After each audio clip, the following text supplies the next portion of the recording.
हाय traders.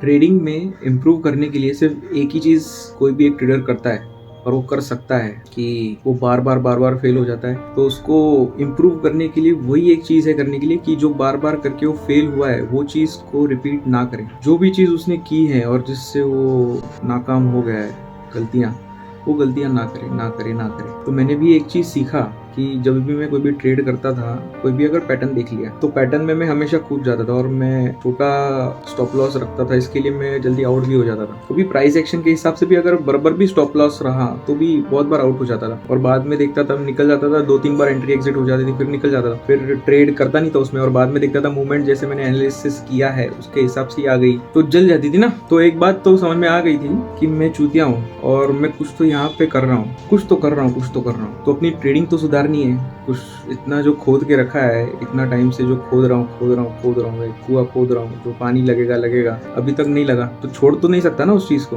तो करना क्या है, जो चीज मैंने पहले करके जो नुकसान में मैं गया, मैंने उस चीज को स्टडी किया तो ये समझा कि जो चीज को मैं करके नुकसान कर रहा हूँ, है ना, ये बात कहाँ पे आ जाती है। अगर कोई एनालिसिस मैं कर रहा हूँ और वो अगर राइट है लेकिन वो परफॉर्म होने में अगर थोड़ा टाइम लग रहा है, थोड़ा समय लग रहा है, तो फिर मुझे क्या करना है, मुझे थोड़ा वहाँ पे वेट करना है ना, पेशेंटली थोड़ा वेट करना है। अगर मैं पहले ही एक्शन कर रहा हूँ तो मुझे थोड़ा वेट करने की जरूरत है एक्शन के लिए, है ना। थोड़ा डिलेड एक्शन चाहिए, मतलब राइट टाइम पे हो और राइट स्पॉट पे हो, है ना। बहुत कम बार ऐसा होता था कि मैं एंट्री कर रहा हूँ और वो भाग जा रहा है ना, मेरी एनालिसिस राइट है, लेकिन बहुत कम बार होता था। ऐसे बोल सकते हो कि 10 में से एक बार नहीं तो 15 में से एक बार ऐसा होता था। तो हमेशा तो नहीं होता था, मोस्टली तो ऐसे ही होता था कि एक ट्रैप आता ही था। तो अभी इंप्रूव करनी है ना, ट्रेडिंग इंप्रूव करनी है। तो जैसे मैंने कहा था कि मैं जो इंट्राडे ट्रेडिंग करा था मैंने उसको स्किप कर दिया और इंट्राडे स्टॉप लॉस से पोजिशनल रिवॉर्ड्स लेने लगा। उस टाइम पे मेरे ट्रेडिंग में एक एज आई, मेरा स्टॉप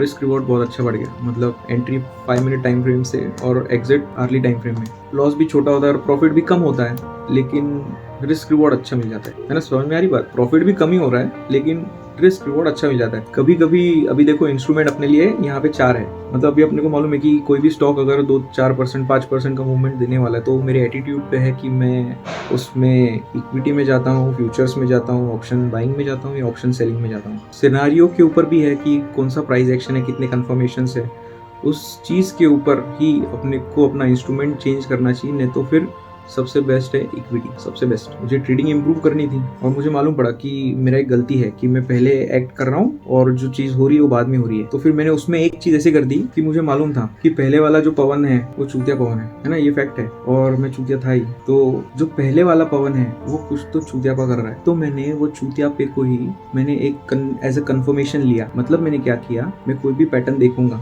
सबसे पहले तो मैं, अगर डेली टाइम फ्रेम में एनालिसिस कर रहा हूँ, सबसे पहले तो मैं एक लेवल देखूंगा जो मुझे मंथली नहीं तो वीकली से आएगी, मंथली नहीं तो वीकली से एक लेवल आएगी। मैं ऐसा पहले देखूंगा कि कौन सा स्टॉक है, फिर उसके बाद डेली में आऊंगा। फिर डेली में मुझे 2 लाइंस चाहिए, है ना। एक तो हॉरिजॉन्टल रहे दोनों या दोनों इंक्लाइंड रहे या एक हॉरिजॉन्टल एक इंक्लाइंड रहे, कैसी भी रहे, 2 लाइंस लगेगी मुझे डेली टाइम फ्रेम में। मतलब उसमें क्या होगा, ये डबल कंफर्मेशन मेरे लिए। मतलब देखो वीकली में और मंथली में एक लाइन और डेली में 2 लाइन, मतलब ये टोटल क्या हो गया कि 3 लाइंस एक प्राइस को अट्रैक्ट और रिपल का फोर्स लगा रही है ना। 3 लाइन टोटल ये फोर्स लगा रही है, तो 3 लाइन यहाँ पे फोर्स लगा रही है। तो भी मेरी उस टाइम पे स्ट्रेटेजी क्या थी, मैं इन ये जो सेटअप है मैं इसको ही देखता था कि अभी जो 3rd लाइन रहे वो एक तो ब्रेकआउट रहे, ब्रेकआउट के बाद नहीं तो छोटे ब्रेकआउट में एक तीसरी लाइन है तो कोई ट्रेंड निकला है ना। ये 3 लाइन डेली टाइम फ्रेम में अगर एंट्री करनी है मुझे तो ये 2 लाइन और ऊपर टाइम फ्रेम में 1 लाइन चाहिए मुझे। तो जब भी 3 लाइन आ जाती थी उसके बाद में अपना मैं जब भी एनालिसिस करा था ना, वो मैंने जो भी अभी बताया वो सब उसके बाद का एक्सपीरियंस कि मैं हमेशा एंट्री कर रहा हूँ और वो डिले हो जा रहा है, नहीं मैं एंट्री कर रहा हूँ और वो अर्ली एंट्री हो जा रहा है और मुझे रुकना पड़ रहा है बहुत ज्यादा। तो फिर यही चीज को मैंने क्या किया, मैंने एक सीधा सीधा देख लिया कि जो मेरा पहले वाला पवन है, जो मैं पहले वाला पवन था वो इस पैटर्न में यहाँ पे एंट्री करता, मतलब मैं रुकता हूँ वहां तक कि वो यहाँ पे एंट्री करता और वो मोस्टली है ना एक फेक आउट होता है। अब मैं देखता हूँ ना कि वो यहाँ पे एंट्री करता और समझो फिर मैं छोड़ देता हूँ वो एंट्री कि मैं हाँ यहाँ पे एंट्री करता था, अज्यूम करता था कि ये यहाँ पे मैंने एंट्री की है। फिर बाद में वो तो एंट्री मैंने की नहीं, मैं देखता था चार्ट्स, फिर बाद में देख रहा हूँ कि अरे बाबा उसके अलावा भी ना एक बड़ा पैटर्न बन रहा है। मतलब जो मुझे पहले एंट्री जो मिल रही थी ना वो बेसिक पैटर्न पहले वाला पैटर्न था, लेकिन वो जो पहले वाला पैटर्न था ना वो दूसरे बड़े वाले पैटर्न का जस्ट एक छोटा पार्ट था। ये मैंने एक्सपीरियंस किया बहुत टाइम में। तो ये करने के बाद मुझे फिर एक ब्रेकआउट मिलता था, नहीं तो दूसरा लेवल मिलता था जो कि ज्यादा रिलायबल था, भरोसे वाला था, है ना। हम हमेशा देखते ना कि यार ये वर्कआउट लेवल समझता नहीं है कभी कभी, यार ये लेवल सही रहेगा कि ये लेवल सही रहेगा, ये समझ में आता ही नहीं है। तो इस चीज के लिए हम ऐसा कर सकते हैं कि रोक सकते हैं, अपन खुद को देखेंगे, अपन इधर यहाँ एक एंट्री की है, यहाँ एक एंट्री की है ना। समझ में आ रही बात? ऐसी टाइप से मतलब ये चीज़ समझ में आ गई ना कि जो मैं पहले 5 साल में जो ट्रेड करता था, मैंने भाप लिया कि वो गलत है ना, और वो मैं कुछ तो अर्ली कर रहा हूँ। ये मेरे को एक दो चीज़ समझ में आ गई कि मेरे एनालिसिस तो राइट है, लेकिन मैं वो चीज़ अर्ली कर रहा हूँ। तो मैंने नेक्स्ट 5 साल के बाद क्या किया कि मैंने वो चीज़ को थोड़ा सा जो भी करने लगा, जो भी ट्रेड करने लगा एंट्री, मैंने उस चीज़ को थोड़ा डिले कर दिया। मतलब मैंने एक अज्यूम किया कि यहाँ पे वो पहला एमेच्योर पवन ट्रेड कर रहा है ना, जो कि चूतिया था, वो ट्रेड कर रहा है, उसके बाद ही मैं ट्रेड करूंगा। उसके बाद जो मुझे नेक्स्ट ट्रेडिंग अपॉर्चुनिटी दिखेगी, है ना, अगर समझो एक ट्रेडिंग मेरे को सिनेरियो दिख रहा है यहाँ पे, तो मैं उसको ट्रेड नहीं करूंगा, मैं उसके बाद वाला ट्रेड ही मैं लूंगा।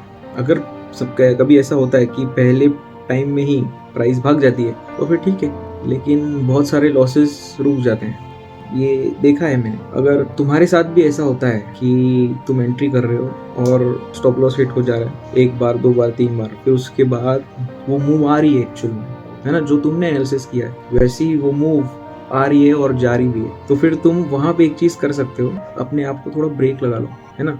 अपने आप को ब्रेक लगाना यही एक इम्पोर्टेंट चीज़ है ट्रेडिंग प्लान फॉलो करने के लिए। अपने आप को ब्रेक लगा लो और वहाँ पे वेट करो, वहाँ पे नेम करो कि अगर समझो कोई बॉटम बना रहा है कोई स्टॉक, और ब्रेकआउट के बाद समझो रीटेस्ट में कोई डबल बॉटम बना दिया है, तो पहली बार जब टच करेगा अपने को लगेगा कि वहाँ से ही भाग रहा है, दूसरी बार टच करेगा अपने को लगेगा कि वहाँ से ही भाग रहा है, तो तीसरी बार जब वो टच कर रहा है, तभी उसने क्या किया ना, उसने वही डबल बॉटम जो पहले से 2 बॉटम थे उसको टच तो किया बाद में यहाँ पे, लेकिन उसने क्या किया, थोड़ा सा ट्रैप भी ले लिया यहाँ पे, है ना। बात समझ में आ रही है? ये 2 बॉटम और यहाँ पे तीसरा जब भी बनाने आया ये थोड़ा सा नीचे भी चला गया वैसे, तो ये एक अलग टाइप का कंफर्मेशन है ना। तो मैंने मेरे ट्रेडिंग के लिए क्या बताई, अपर टाइम फ्रेम में एक लाइन जो कि वीकली नहीं तो मंथली में होनी चाहिए, फिर वो ब्रेकआउट हो, रीटेस्ट हो, सपोर्ट रेजिस्टेंस हो या ट्रेंड लाइन हो, कोई भी हो, जो मतलब प्राइस को एक बड़े लेवल पे दिशा दे रही है ना। अभी देखो अपने इंडिया में भी